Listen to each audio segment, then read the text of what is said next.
Saya cuba ingat balik apa keseronokan bekerja dengan abang buat apa nama dia, selain teater Anak Kebang Mati Mak, kita buat Tok Haji di Kelantan. Okay, saya dapat melihat abang Mio Ada tisu tak? Ada tisu tak sekarang ni? Ada tisu tak? tak, saya dapat rasa yang abang Mio begitu seronok syuting. Okay. Saya melihat abang punya gairah shoot. Saya syukur makno arwah bagi yang terbaik untuk abang. Sampai satu hari tu saya tengok abang bawa diri pergi jauh. Saya tanya, abang kenapa? Abang cakap, besok last day tadi, seolah-olah abang tak nak berhenti syuting. Dan kegairahan tu susah saya dapat sampai sekarang. Maknanya keseronokan bersyuting dengan satu keluarga yang sama-sama punya satu tanggungjawab, sama-sama punya kegairahan yang lebih sama-sama untuk menyiapkan Tok Haji dengan sebaik mungkin. Saya rasa saya dapat jumpa juga, tapi jarang sangatlah abang, suasana syuting yang begitu. Sekarang ni masing-masing bawa PA masing-masing, yang bercakap pun PA. Abang bayangkan pergi rehearsal, script reading, PA yang dia hantar, pelakon asal tak datang pun, yang datang PA. Saya kena berlakon dengan PA dia untuk script briefing. Apa fikir macam mana bang? Itulah yang abang ni sekarang ni insyaAllah akan buat sesuatu tahun depan kan. Sedang buat Ricky. Dan abangnya pun menghadapi masalah-masalah ini. Bayang-bayangan tu dah ada. Jadi abangnya sekarang tengah kontrol diri untuk menyelesaikan masalah-masalah itu. Kan? Salah satunya sikap. Dia balik ke bersikap kan. Dan laga tu, tapi itu memanglah. Itulah kadang-kadang abangnya rasa macam mana kita nak letak rasanya kadang-kadang eloklah macam Hantu Putih tu buat. Dia berlakon, dia mengarah, dia shoot, dia edit, dia buat, dia seorang je. Kan kalau nak mengharap orang luar ni, kadang-kadang memang bukan sakit jiwa dah. Kan? Memang bukan sakit jiwa dah. Dia lebih daripada sakit jiwa. Jadi benda-benda itulah yang susah kita nak dapat. Kita nak dapat pelakon-pelakon atau tim-tim atau karyawan yang sangat memberi komitmen yang kuat, yang sangat sayang pada diri dia. Bila dia sayang pada diri dia, dia akan sayang pada kerja dia. Banyak pelakon dia tak sedar, dia tak sayang pada diri dia. Kan? Dia sayang kepada yang bukan-bukan. Kan? Kalau kita bercakap nanti dia akan kata kita cerewet, dia akan kata macam-macam lah, ngada-ngada. Dan sekarang ni memanglah kalau nak cakap PA, dengan PA.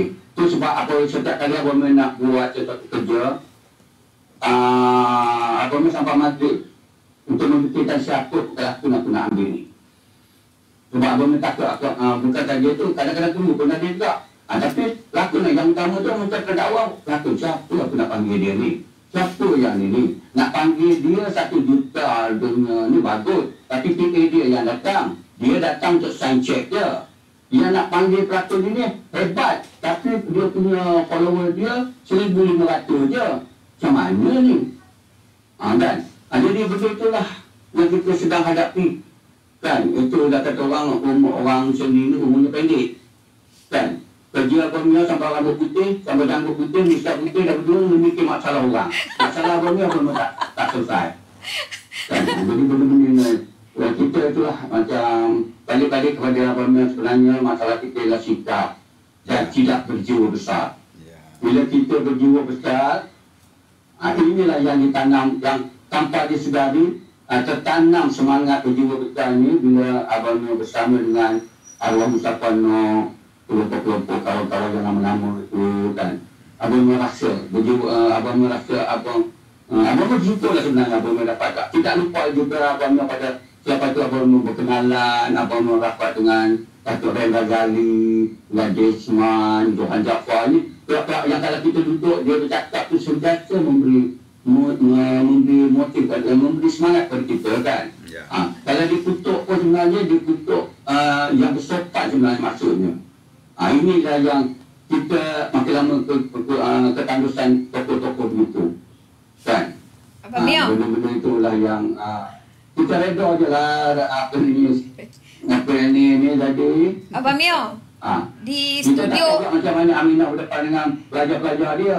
di Dia studio pelajar dia mungkin ada pelajar yang kata saya masuk teater ni sebab saya nak masuk bidang tu tak penuh. Abang Mio, Kenapa dia masuk teater?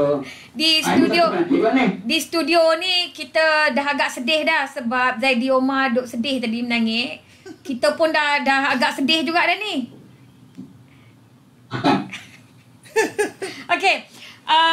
Di universiti Abang Mio, pelajar-pelajar sebenarnya mereka ni kebanyakannya mengikuti kelas-kelas teater ni hanyalah untuk tujuan lulus exam, dan exam ni dia orang dapat A+.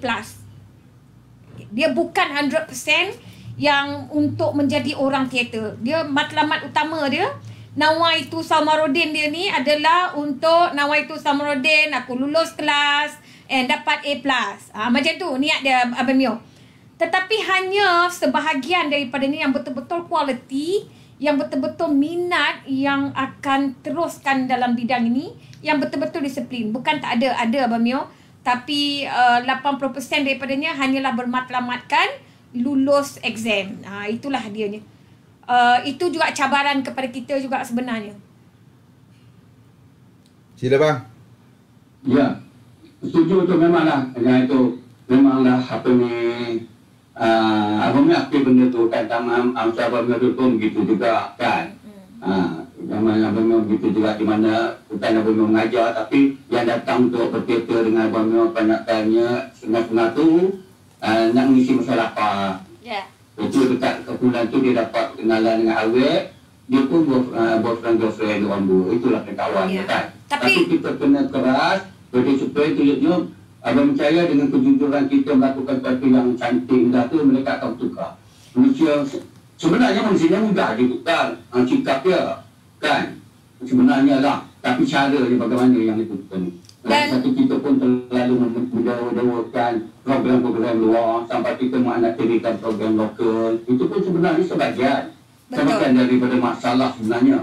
Kita sedang bersilat dengan karyawan tempatan, baik pelakon, baik pengarah tu, baik karyawan yang lain-lain tu. Di waktu yang sama, yang pihak lain pula membawa karya-karya luar ke televisyen kita yang ceritanya bukannya sebenarnya yang baik kan. Banyak kalau di Amerika tu filem-filem yang baik bukan yang datang sini. Banyak filem-filem yang baik di French tu yang dia punya dia punya cerita tu sebenarnya amat mendekati budaya tempatan. Tapi filem-filem itu dia tak dibawalah cerita yang lain. Lebih-lebih cerita special effect kalau filem lah, special effect kan. Jadi kita hiduplah dalam special effect kan. Sikit-sikit special effect, sikit-sikit CGI. Manusianya mana? Nalurinya mana? Itulah bendanya.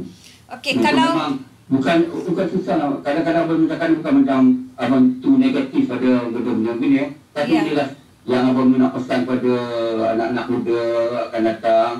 Sebenarnya dunia seni ini indah, baik filem, baik teater.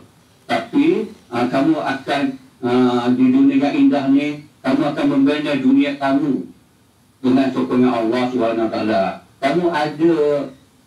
Kamu ada apa ni, sesuatu yang magic dalam diri kamu, tapi kamu tak sedar kan. Benda itulah yang apa ni sebenarnya dalam seni itu indah sebenarnya. Tapi kita apabila kita disidangkan atau kita tak dapat mengenali benda ni, tak tahu mengenali ni, kita rasa seronokkan di teater ni masa zaman muda je. Masa kita kalau lelaki tu handsome, masa perempuan tu kalau dia lawak kan. Lepas tu bila dah sampai peringkat, kita berhenti kan. Dia pun carilah kalau yang perempuan dia berhenti cari datuk, lelaki nak cari datuk kan. Jadi benda-benda itulah yang sebenarnya magic dalam filem, dalam seni ni banyak.